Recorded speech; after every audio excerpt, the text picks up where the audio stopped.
Rapide vidéo pour vous expliquer ce qui se passe avec le Bitcoin et les crypto-monnaies. Vous avez vu, le Bitcoin passe sous la barre des 23 000 $ et le marché crypto baisse dans son ensemble. Cela fait suite à une news qui peut impacter fortement le marché crypto dans les prochains jours, la réglementation des crypto-monnaies et en particulier sur le staking de vos crypto-monnaies. Et en effet, Brian Armstrong, le PDG de Coinbase, avait partagé une rumeur selon laquelle la SEC pourrait interdire le staking de crypto-monnaies pour les particuliers aux États-Unis et il avait expliqué pourquoi c'était une très mauvaise décision de la part du gouvernement. Alors je l'avais relayé sur mon compte Twitter que je vous invite à suivre. C'est une petite news, mais cela aurait d'énormes implications pour l'adoption de la crypto aux États-Unis, au moins à court terme.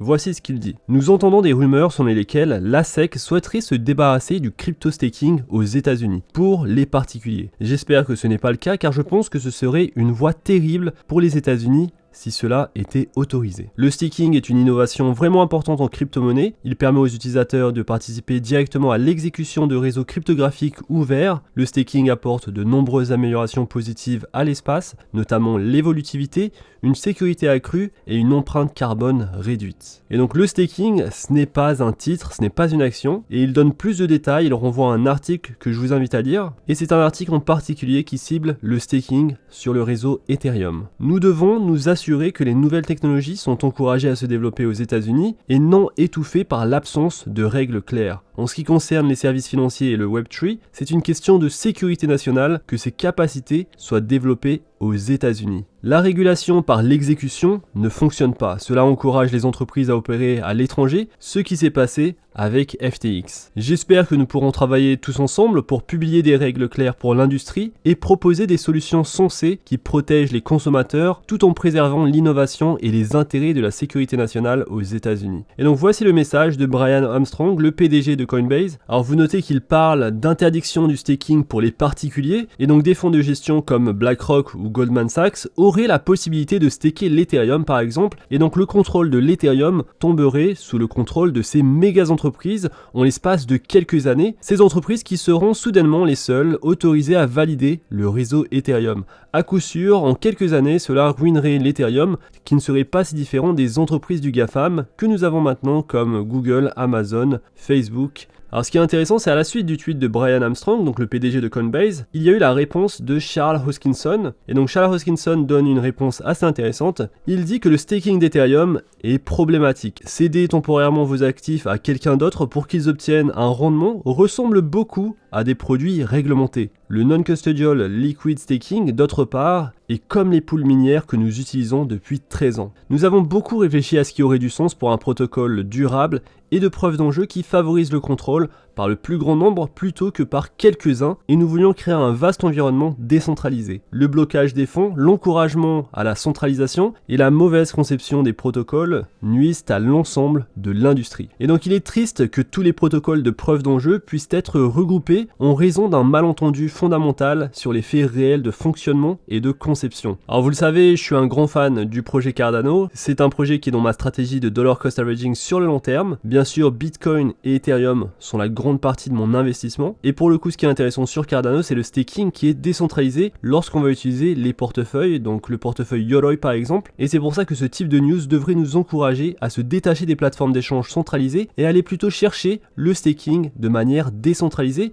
On a aujourd'hui des outils qui nous permettent de faire l'ensemble des actions voulues de manière totalement décentralisée. Et donc je pense que le staking, si vous avez des tokens à long terme, c'est très important de le faire sur des non-custodial wallets, sur des portefeuilles décentralisés et de se séparer des plateformes d'échange centralisées pour le staking. D'ailleurs, j'ai fait une formation justement sur le staking en particulier, comment générer des revenus passifs et faire du staking de manière décentralisée. Je vous invite à cliquer sur le lien en description si ça vous intéresse. Et donc ce qui est intéressant, c'est qu'après le post du PDG de Coinbase, la SEC a confirmé cette rumeur qui maintenant est donc officiellement un fait. La SEC souhaite bannir le staking pour les particuliers. Et elle commence par la plateforme d'échange centralisée Kraken. Et donc Kraken va fermer son service de crypto staking aux États-Unis et payer une amende de 30 millions de dollars dans le cadre d'un règlement avec la SEC. La plainte allègue que Kraken vante le fait que son programme d'investissement par staking offre une plateforme facile à utiliser et des avantages qui découlent des efforts de Kraken au nom des investisseurs, notamment les stratégies de Kraken pour obtenir des retours sur investissement et des paiements réguliers. Et donc la SEC s'attaque principalement aux plateformes d'échange centralisées, le Bitcoin retourne en dessous des 22 000 $, et l'Ethereum est vraisemblablement la cible, car l'Ethereum attend la mise à jour Shanghai qui va permettre de retirer les jetons au staking, mais également le staking de manière plus accessible sur le réseau Ethereum. Et donc une fois de plus, c'est une raison d'être full décentralisation. Alors on parle de la SEC, et bien entendu ça ne touche aujourd'hui que les États-Unis. On peut toujours faire du staking en Europe et dans d'autres pays, mais ça pourrait forcément arriver dans d'autres pays s'ils suivent ce qui est fait aux États-Unis. Alors ce qui est important à noter, c'est le fait que la SEC s'en prend à Kraken, la 4e plateforme d'échange centralisée aux États-Unis, et elle pourrait s'en prendre également à Coinbase. Et encore une fois, ce qui est important à noter, c'est qu'elle s'en prend aux particuliers qui veulent staker de l'Ethereum. Et donc avec l'inculpation de Kraken pour l'offre et la vente non enregistrée d'actions via son programme de staking, Kraken, il faut savoir qu'ils offraient le staking de jetons Ether, la SEC considère ces cryptos comme étant des actions, et donc l'Ethereum pourrait être qualifié comme étant une action et non une marchandise. Et si c'est le cas, on pourrait avoir beaucoup de FUD sur les prochaines semaines. Et donc les prochaines semaines sont assez cruciales pour l'Ethereum qui va recevoir beaucoup de FUD à la suite du communiqué de la SEC. La paire Ethereum-BTC devrait sous-performer, la dominance du Bitcoin pourrait augmenter et la plupart des altcoins seront impactés à la baisse. Cela étant dit,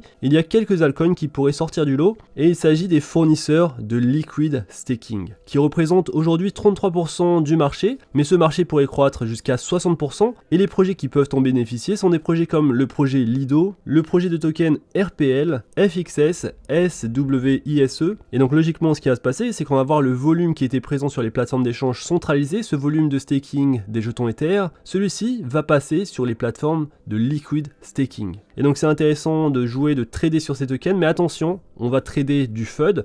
C'est pas souvent facile de trader du FUD et ce sont des jetons qui ont d'ores et déjà bien grimpé en prix et donc faites très attention si vous souhaitez prendre de tels trades. Et donc voilà ce qui cause un Bitcoin en dessous des 22 000 $, la régulation, et je pense que l'année 2023 va être une année très volatile pour les crypto-monnaies. Alors sur les graphes du Bitcoin par exemple, aujourd'hui on est à 21 800 $, je surveille cette ligne aux alentours des 21 400 $, si on tombe en dessous, on pourrait baisser bien plus pour aller chercher les 20 000 $. Car en effet on a cassé très fortement le niveau des 22 400 $, donc le prochain niveau c'est les 21 400 $, et ensuite on va aller chercher les 20 000 $ sur le Bitcoin, et donc on a un niveau de support qui arrive très bientôt. Ça peut être intéressant pour un trade, en tout cas c'est mieux d'investir maintenant qu'hier, les prix étaient bien plus élevés hier, mais il faut avoir une stratégie moyen-long terme. Je trouve que c'est intéressant d'être sur le marché aujourd'hui. On a eu des narratives intéressantes par exemple sur les projets d'intelligence artificielle, on a eu des belles performances sur des projets gaming, et sur le Bitcoin et l'Ethereum. Alors pour l'Ethereum, ce que je surveille, c'est la ligne des 1500 $, si on casse les 1500 $, aujourd'hui on est à 1545, si on casse les 1500 $, on pourrait chercher très bas, on pourrait aller chercher les 1330 $, et donc il y a un support à 1500 $, et ensuite on ira voir plus bas. Alors sur le court terme, on pourrait voir la paire Ethereum Bitcoin sous-performer, et on pourrait avoir une dominance du Bitcoin qui commence à augmenter, car la dominance du Bitcoin elle a chuté ces derniers jours, et c'est pour ça qu'on a eu les altcoins qui se sont réveillés. On pourrait voir une dominance du Bitcoin augmenter un petit peu, et donc dites-moi ce que vous en pensez aujourd'hui. Est-ce que vous achetez, vous buy de dip, vous achetez la correction actuelle,